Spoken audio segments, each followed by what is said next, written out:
Hey friends, it's Dimitri with Rubashka Streetwear. Today I'm going to show you how to make a t-shirt folder and explain all the details about it. That way you can have success making your own. So recently, here's one I've been using for 2 years. This is about the wear you might be able to expect from using it. I experimented with a lot of things. I did finger pulls, I did Velcro for storage. It was made out of a janky Home Depot box back in the day. I actually made this in my apartment too before I even had this office. I also put these Velcros on to hang it up, but that didn't work. So I learned that.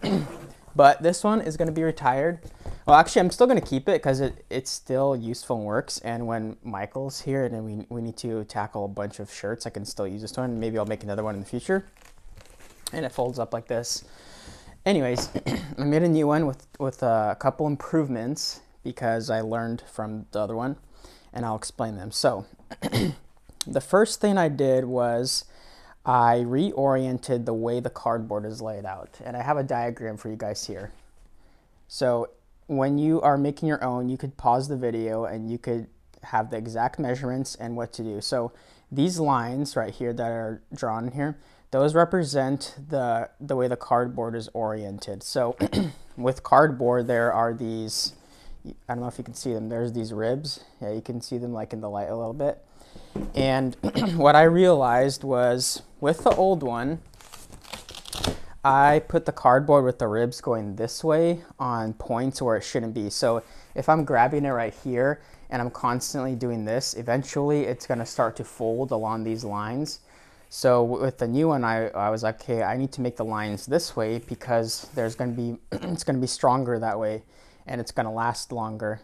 And then with these sections that are going this way and this way, I also put the ribs in the cardboard this way to give it more strength, as you can see in the diagram. So make sure that when you're making it, you orient the cardboard this way because it'll give you more strength and rigidity.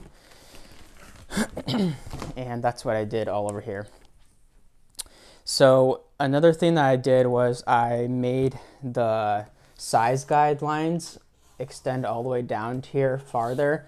So it's just a better visual cue. I also added a double XL right here. Before I only had extra large because I assumed, hey, if we have anything above that, it's obviously double XL. But we actually had an issue recently where we got some shirts from the manufacturer and they were printed on a t-shirt that was slightly different. It was like 99% identical, but we had to use a different type of blank that we've used in the past before, but we try to stick to one blank. And this blank, the extra large and the double XLs, they're like a little bit not quite like the other t-shirts. So we had some misprinted labels and I was able to catch them because of the size guides that I put on the other t-shirt folder. So these are really cool and really helpful because, you know, it's probably going to happen to you guys once in a while. If you're a printer, they're probably going to mess up, and it usually happens between medium and large, medium and large, I think, and extra large and double XL. That's kind of when the mix-ups happen because medium and large are very close in size together, and extra large and double XL are very close in size together, so that might happen. Even if you're printing your t-shirts yourself, if you're not careful, you might accidentally mislabel them. So this is a great way to catch that before you send it out to a customer because you're going to be bagging it. It's just a fail-safe method, and it's come in handy a few times so far, so I keep it there. It could be helpful with very irregular clothing. So let's say that you got it manufactured and something went wrong in the process and they made a small, but it's like just really, really large and it's almost like a medium, you know? So that might be just an irregular piece that you might have to put in a reject bin.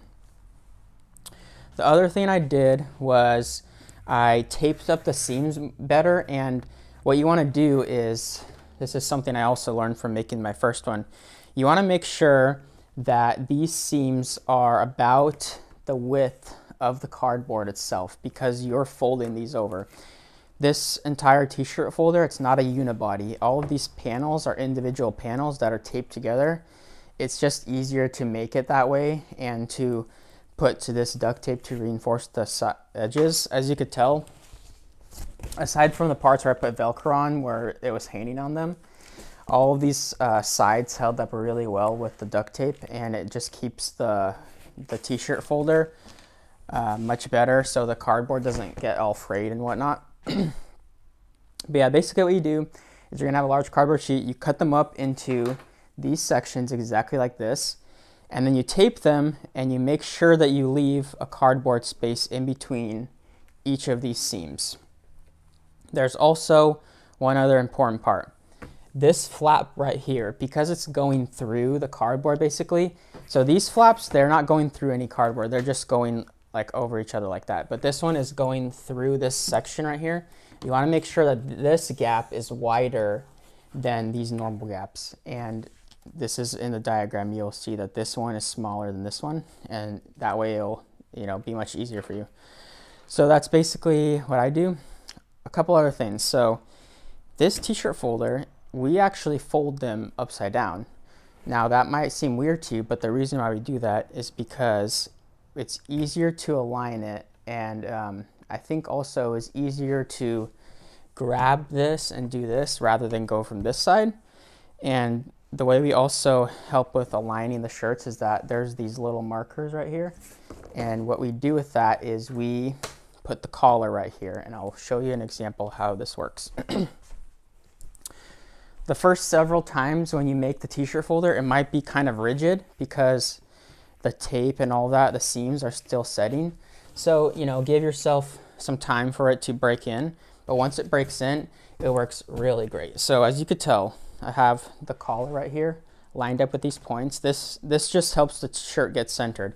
And then these lines also help it get centered, and it's also a backup system to know for sure that this is a medium and nothing else. So this is what we do. We go like this, like this. We also need to do it one more time right here to get that corner in. See, it's too rigid right now, so it's not gonna necessarily fold in right now. And we go like this, and the last fold right here. And there is a perfectly folded t-shirt. Now, your measurements might not be exactly like this for a couple reasons. I chose to do that kind of measurement, which is, I think it might be slightly different than a conventional folder because we use the specific size bags that fit this size. So when you're folding this, your t-shirt is gonna end up as big as this middle square or this square, but your middle square basically dictates everything as to how your t-shirt is gonna turn out, the size of it. And if you are using larger poly bags, then these dimensions, like this, the middle square and these squares, they're gonna be different. So if you're gonna make something different, make sure that you are basing all your other dimensions off of the middle square. So that's how that works. Now the final thing, here are the tools that you need. So the first thing you need obviously is a sheet of cardboard. I would recommend getting a fresh sheet, go buy it somewhere, because it's just gonna be more durable and rigid. I wouldn't recommend using like scrap cardboard or something like that unless you're just extremely broke, that's okay. So a T-square is very helpful to make all of these cuts, especially if you, so let's say you're measuring something, you can measure from one point, and as long as you're referencing as long as these two surfaces are perpendicular, the cardboard with the table, you're gonna have a straight cut no matter what, but you have to make sure they're perpendicular. You can also cut from 2 points. If you measure from, like, you know, 7 inches to 7 inches, then you line it up and cut it, it'll also be straight, but that takes more work. With that being said, make sure that you take your time doing this. You don't want crooked cuts, you don't want the tape seams crookedly placed. This is probably going to take you about an hour to make if you do it right. If you do it sloppy, your folds and all that stuff is going to end up not being that good, and then you're just always going to be, you know, regretting it. You're going to be like, why didn't I just take more time to make it right? As you can tell from this looks pretty straight and all the cuts are clean and everything like that. It's not bad. The other things you need is obviously a knife. Make sure that you get a really fresh, clean blade on there, because you're going to be struggling to cut the cardboard and it's just going to suck. You need a roll of duct tape, get a good brand that will stick, and you have to rub this in when you put it on, because it wants to peel, but once it's on there, it's going to stay on there. As you could tell from my older t-shirt folder. It's been holding up really well.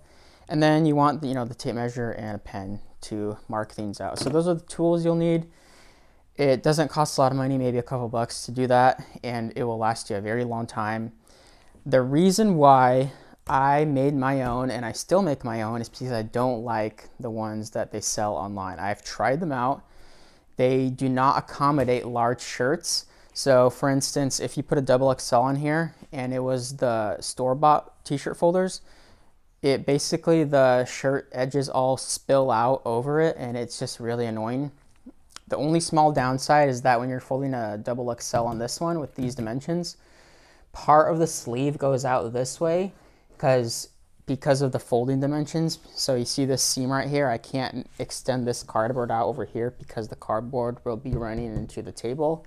It doesn't work dimensionally. That's the only drawback. And I actually tried to experiment with that when making this one. I tried to make like an extension here, but then I realized that that doesn't work because this seam right here is dictating everything. So that's why I make my own folder. The only other option other than making a folder is to buy a machine that folds, and that's gonna run you from somewhere around $5,000 to $15,000. That's what I've seen.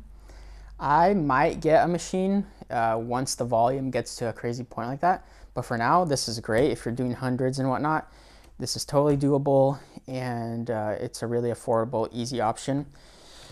Like I said, take your time, measure everything well, cut everything straight, and when you tape it all together and you break it in, it will take some breaking in time because of the seams. It will work out really great. So then the reason why, one other thing, the reason why I make it, it's not a unibody, the reason why it's all taped together, I just feel like, and this is my third folder, by the way, too. I've made one way back then when I started out, and I used that, and it was kind of like more of a unibody where the cardboard was basically all cut out into the shape, and then I'd be folding the seams on the cardboard. It just didn't work out that well. It works out better when they're separate panels and when they're taped and when the gap is as wide as the cardboard, because this duct tape is just very strong and it could be bending like this. I mean, people, fix their cars with duct tape and it's on there for years and years and years because duct tape is very durable and it's very flexible. So it's very helpful for those purposes. Anyways, I hope you guys liked this in-depth video about how to make a cardboard clothes folder. Let me know if you have any questions in the comments below, and I'll catch you guys later. Thanks.